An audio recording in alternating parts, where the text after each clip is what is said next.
The shooting at the Trump rally in Butler, Pennsylvania, serves as a textbook example of preventable security failures.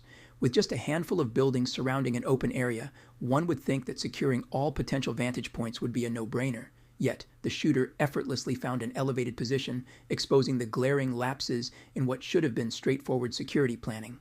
The setting. We have an open field, a stage, and a grand total of a few buildings nearby.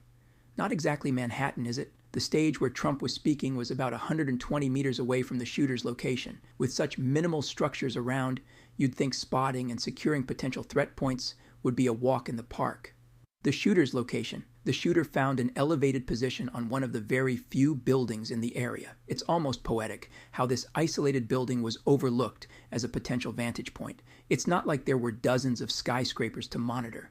In fact, the shooter had to get on the roof, an activity that should have raised a few eyebrows among diligent security personnel, don't you think? Security measures. Let's marvel at the strategic genius that placed snipers and law enforcement personnel, well, not where the shooter was. The snipers were positioned on other roofs, which is commendable, but their effectiveness dwindles when the shooter is on a different roof entirely. One might argue that a basic recon of all elevated positions around the stage would have been a standard procedure. Clearly, it was an innovation too advanced for the security planners. It's almost endearing how the security team believed that just having snipers around would suffice without bothering to cover all potential sniper nests. Maybe they thought the shooter would be polite enough to choose a pre-monitored location. Sadly, reality isn't so considerate. A thorough sweep and monitoring of the few buildings, especially those providing an elevated view of the stage, would have likely prevented this tragedy. It's not rocket science, just basic event security 101. But alas, the oversight turned a preventable situation into a catastrophic one.